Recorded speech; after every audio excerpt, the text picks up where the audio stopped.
रफ़यदैन करने की भी हदीस मौजूद है, ना करने की भी मौजूद है, और लड़ी जाते दोवें पासा दे मुनाजर लड़ी जाते लड़ी और अल्लाह दा वास्ता ही ने दुनिया बर्बाद हो गई तो रफ़यदैन दी पई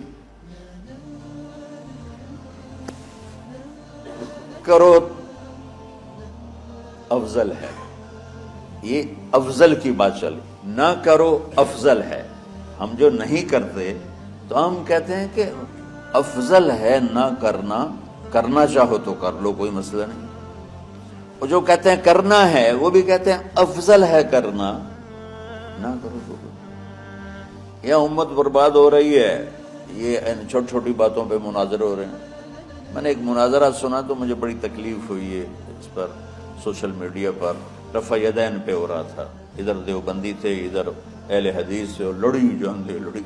अखीर मुनाजरा होंदा है, एक दोनों गाली कट के उठी जाते। यह उम्मत बर्बाद हो रही। ठीक है, अब बात रही रफ़ुल वाली, तो हम इन्हीं से पूछते हैं।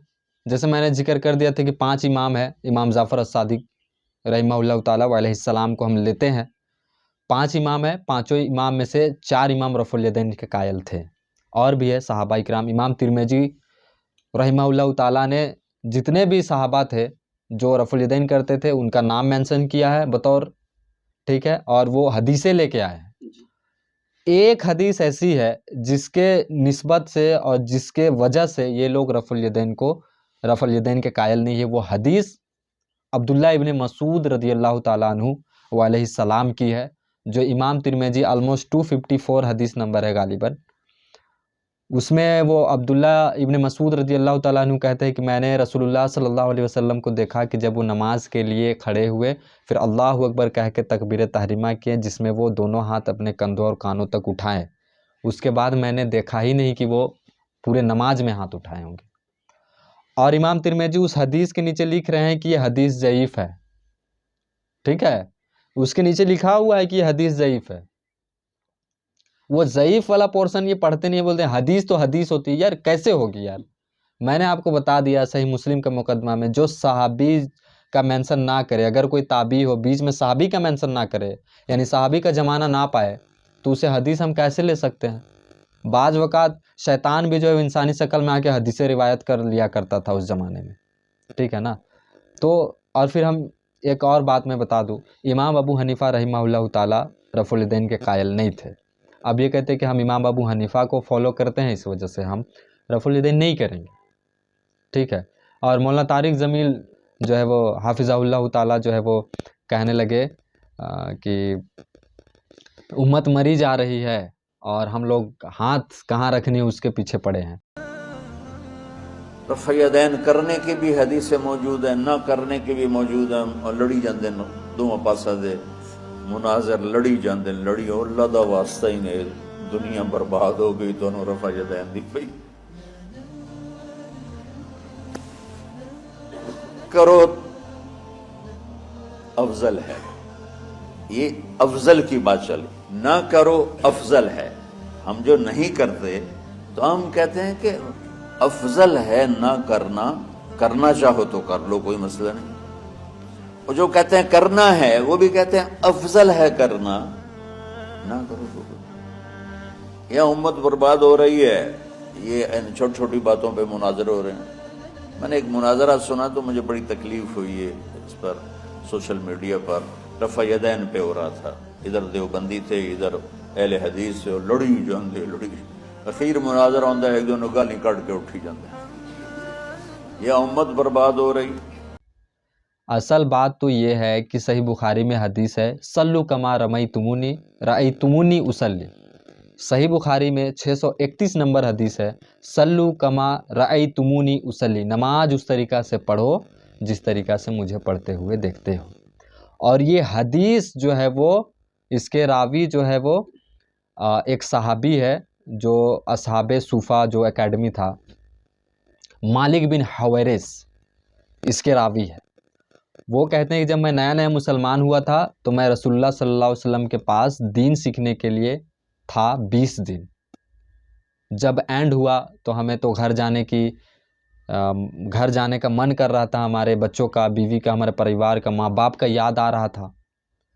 लेकिन हम तो रसूलुल्लाह सल्लल्लाहु अलैहि वसल्लम से ये बात कह नहीं सकते थे। तो हालांकि रसूलुल्लाह सल्लल्लाहु अलैहि वसल्लम ने जब उनका चेहरा देखा तो पता चल गया। तो कहा कि ऐसा करो, तुम लोग चले जाओ घर और वहाँ पे जाके जो तुमने यहाँ सीखा है वही सिखाना, और नमाज उस तरीक़ा से पढ़ना जिस तरीक़ा से मुझे पढ़ते हुए देखे हो। ठीक है, अब इसमें इम्प्लाइड है कि नमाज में जो भी पोर्शन हो उसे हमें करनी है। ये नमाज का हुक्म कहते हैं, नमाज में हुक्म दिखा है रफुल यदैन का, तो इसमें इम्प्लाइड है मेरे भाई। अब जब रसूलुल्लाह सल्लल्लाहु अलैहि वसल्लम ने मालिक बिन हवेरिस से ये बात कह रहे हैं कि नमाज उस तरीक़ा से पढ़ना जिस तरीक़ा से मुझे पढ़ते हुए देखते हो या देखे हो, तो हम मालिक बिन हवेरिस से ही पूछ लेते हैं कि आप नमाज किस तरीक़ा से पढ़ते हैं। तो वो कहते हैं कि मैंने रसूलुल्लाह सल्लल्लाहु अलैहि वसल्लम को देखा कि जब वो नमाज पढ़ते थे तो रफुल यदैन करते थे, फिर किरात करते थे, फिर रुकू में जाने से पहले रफुल यदैन करते थे, दोनों हाथ कंधों और कानों तक उठाते थे, फिर रुकू में जाते थे, फिर रुकू से खड़े होते थे और दोनों हाथ कंधों तक उठाते थे। ये हो गया सहाबा। और भी हदीसें हैं, अब्दुल्ला इब्न उमर की हदीसें हैं रदियल्लाहु ताला अन्हु अलैहिस्सलाम, सही बुखारी, सही मुस्लिम, अबू दाऊद, इमाम तिरमिजी की हदीस, ये और भी हदीसें हैं। ठीक है, हम इसलिए मैं रफुल यदैन से नमाज नहीं पढ़ता क्योंकि अहले हदीस करते हैं या इमाम बुखारी ने अपनी किताब में लिखा है। हम इसलिए पढ़ते हैं क्योंकि मेरे पास, मेरे नज़दीक ये साबित है कि रसूलुल्लाह सल्लल्लाहु अलैहि वसल्लम की वफ़ात के बाद तक भी सहाबा इकराम रदियल्लाहु ताला अन्हुम अजमाइन व अलैहिमुस्सलाम अजमाइन रफुल यदैन करते थे। उसका एक हदीस में ये बता दूँ कि सहल इब्न अल अस्सादी जो है वो सबसे एंड में मुसलमान हुए हैं, और ये ऑलमोस्ट 30 साल के बाद का वाक़या है कि वो एक जगह में खड़े थे और 10 सहाबा थे। 10 सहाबा के बीच में कहा सहल अस्सादी ने रदियल्लाहु ताला अन्हु कि मैं तुम लोगों से सबसे ज़्यादा रसूलुल्लाह सल्लल्लाहु अलैहि वसल्लम की नमाज जानता हूँ। तो सब लोगों ने तो कहा कि फिर बताओ फिर। तो सहल इब्न अस्सादी रदियल्लाहु ताला अन्हु जो है वो पूरा नमाज उस वक्त जो है वो पढ़ के दिखाए, जिसमें रफुल यदैन का भी जिक्र है, जलसा इस्तरात का भी जिक्र है। ठीक है, वो हदीस ही वाहिद एक ऐसी हदीस है जिसमें पूरा नमाज आपको मिल जाएगी। ठीक है, अब हम कहते हैं कि चले आप जिसको फॉलो करते हैं हम उन्हीं से हम बात कर लेते हैं। इमाम अबू हनीफा रहिमहुल्लाह ताला का सबसे नज़दीक, सबसे लाडले शागिर्द इमाम अब्दुल्ला इब्न मुबारक हैं। ये आप किसी से भी पूछ ले, चाहे बरेलवी से, चाहे देवबंदी से, किसी से भी पूछ ले, वो कहेंगे नहीं इमाम अब्दुल्ला इब्न मुबारक जो है वो है। तो क्या इमाम अब्दुल्ला इब्न मुबारक ये नहीं कहा है कि रफुल यदैन वाली जितने भी हदीस है वो सही है और बग़ैर रफुल यदैन वाले जितने भी हदीस है वो ज़ईफ़ है। ठीक है, और ये इनका जो है वो एक बार मुनाजरा भी हुआ था इमाम अबू हनीफा रहिमहुल्लाह ताला से। इमाम अबू हनीफा रहिमहुल्लाह ताला वो अपने शागिर्द इमाम अब्दुल्ला बिन मुबारक को कहने लगे कि यार तुम इस तरीक़ा से नमाज़ पढ़ रहे हो, लग रहा है जैसा कि तुम नमाज में उड़ रहे हो। ठीक है, तो वो इमाम अब्दुल्ला इब्न मुबारक जब फारिग हुए, मतलब ये बात फारिग होने के बाद थी, जब वो बाहर निकले उसके बाद कहा कि इमाम साहब आप हमें ये बताएं कि जब पहला तकबीर आप किए और रफुल यदैन किए उस वक्त आप नमाज में नहीं उड़े, तो मैं बार बार करके कैसे उड़ जाता। ये जुज़ रफुल यदैन वाली जो बुक है, किताब जो इमाम बुखारी की किताब है, उसमें ये लिया है, वो ये हदीस है, मतलब ये आशार है और ये नकल हुई है जो मुनाजरा इन दोनों के बीच में हुई है। ठीक है, और मौला अली रदियल्लाहु ताला अन्हु अलैहिस्सलाम से ये पहली हदीस जुज़ रफुल यदैन में लेके आए कि वो भी रफुल यदैन करते थे। ठीक है, जब सहाबा से साबित हो गया, तब ताबईन से साबित हो गया, रसूलुल्लाह से साबित हो गया, तो फिर ये तो हर धर्मी है कि मेरा इमाम नहीं करता था तो हम भी नहीं करेंगे। तो आप हमें ये बताइए कि कुरान की जो आयत है तखदु अहबारहुम व रहबानहुम मिन दूनिल्लाह, ठीक है, तो ये आयत जो है उन पर फिट बैठती है कि नहीं, जिसका जो तफसीर में ये लिखा हुआ है कि यही काम जो है वो अपने आलिमों को रब बनाना है। ठीक है, जो इब्राहिम के बेटे जो थे उनका नाम निकल गया, जिसमें हदीस भी है कि वो एक सोने का स्लीब पहने हुए थे और रसूलुल्लाह सल्लल्लाहु अलैहि वसल्लम के खिदमत में जा रहे थे। पहले उन्होंने सोने का स्लीब निकाल के फेंका, उसके बाद वो इंटर हुए और फरमाया कि या रसूलुल्लाह सल्लल्लाहु अलैहि वसल्लम आप हमें इस आयत का फ़ाहम बता दीजिए, हमें समझ में नहीं आता है। ठीक है, तो आप सल्लल्लाहु अलैहि वसल्लम ने कहा कि तुम्हारे वत्तखदु अहबारहुम व रहबानहुम मिन दूनिल्लाह, ये रसूल सल्लल्लाहु अलैहि वसल्लम ने पढ़ के सुनाया। उसके बाद कहा कि तुम मुझे ये बताओ कि तुम्हारे आलिमों ने, तुम्हारे रहबानों ने, तुम्हारे जोगियों ने ये बात जो है वो तुम लोगों ने इन आलिमों और रहबानों को आलिम नहीं बना लिया था, अल्लाह के मुकाबिल नहीं बना लिया था? तो उन्होंने कहा कि या रसूलल्लाह, मैं ईमान लाने से पहले भी तो मैं ईसाई था, ऐसा तो नहीं था। तो उन्होंने कहा कि तुम ये बात हमको बताओ कि अल्लाह ताला जिसको हराम कहता था, तुम्हारा इमाम, तुम्हारा मौलवी, तुम्हारा रहबान, तुम्हारा जोगी उसे हलाल नहीं कह देता था, और अल्लाह ताला जिसे हराम कहता था उसे तुम्हारा मौलवी, तुम्हारा रहबान, जोगी जो है वो उसे हलाल तसव्वुर करके, हराम तसव्वुर करके अवाम में नहीं फैला देता था। तो या रसूलल्लाह ऐसा ही है। तो अल्लाह के रसूल सल्लल्लाहु अलैहि वसल्लम ने फरमाया कि यही तो है अपने आलिमों को रब बनाना।